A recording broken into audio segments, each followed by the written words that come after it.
Hello, Bomba Justin. Isang mapagpalang araw po sa lahat ng aking kababayan dyan sa Dagupan at sa buong Pangasinan. So, Merry Christmas na rin in advance. Ayan, maraming salamat attorney sa pagpapaunlak no na kayo po ay makapanayam namin sa ating palatuntunan.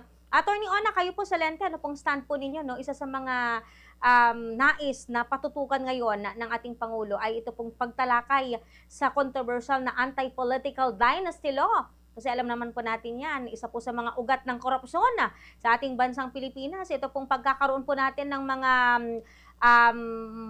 opisyal na mga magkakamag-anak. Ano pong stand po dito ng Lente, attorney? Well, Bombo Justin, ang stand naman ng Lente ever since pagdating sa anti-political dynasty, ay yan ay napapanhon. Unang-una, yan ay nakalagay sa ating constitution. Pangalawa, lagi naman nating nakikita, Bombo Justin, na ang problema lagi sa eleksyon ay lack of electoral competitiveness. Mhm. Ibig sabihin, walang ibang tumatakbo sa politika.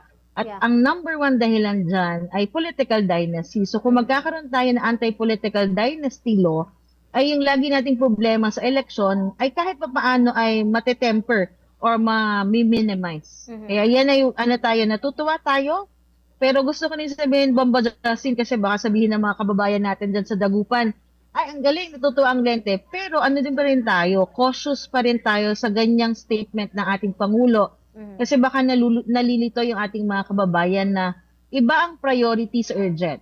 Ang Yeah. priority, wala siyang effect. Mhm. Pero kapag certified urgent ang isang panukalang batas ayon sa ating constitution, ay yan ay mas bibilis ang takbo sa ating kongreso.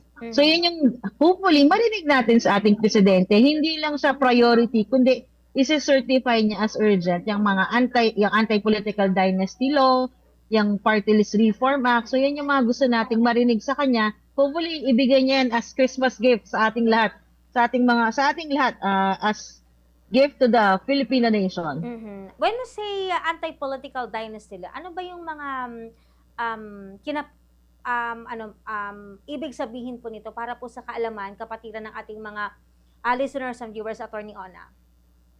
Pag titingnan natin ang definition, actually Mhm. experience na rin natin, Bombo Justin, sa Mhm. Pilipinas.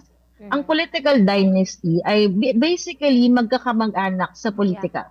Sanay tayo, kunyari, mayor, vice mayor, magtatay, mag-asawa, minsan yung governor pa nga kamag-anak nila. So basically, Mhm. yun yung political dynasty na yung mga posisyon sa gobyerno, mapa-national yan, mapa-lokal, ay ang mga nandyan lang sa pwesto ay mga magkakamag-anak or Mhm. magkakapamilya. So yan yung basic definition ng political dynasty na makukuha natin sa experience natin bilang mga electorate at bilang mga botante. Mhm.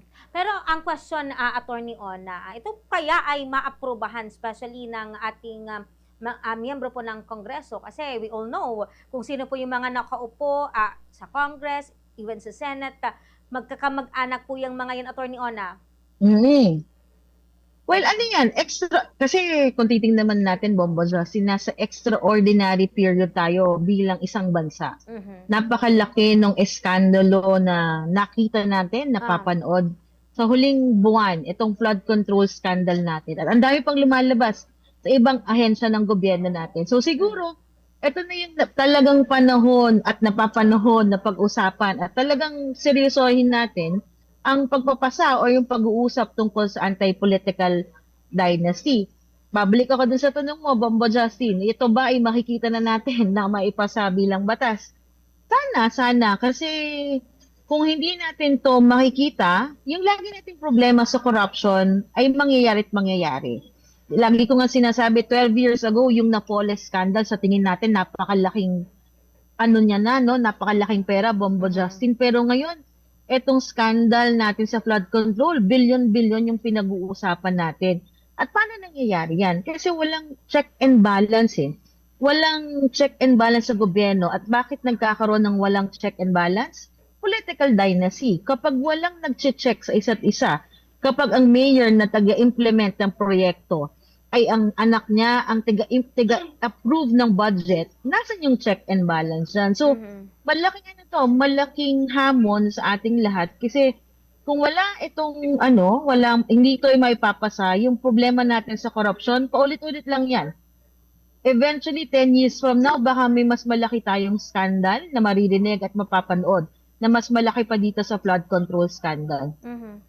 Yes po. Attorney Ona, ano ba yung magiging process, no? Though nabanggit po ng ating Pangulo na priority ng kanyang administrasyon ito pong pagtalakay sa anti-political dynasty law. Kasi sa pagkakaalam natin sa January 13 pa next year yung nakatagtapong paunang pagdinig sa usapin po na ito. Mm-mm. So, gaano ba yung possible na itagal po nito bago kung sakali na maging isang ganap na pong batas, Attorney Ona?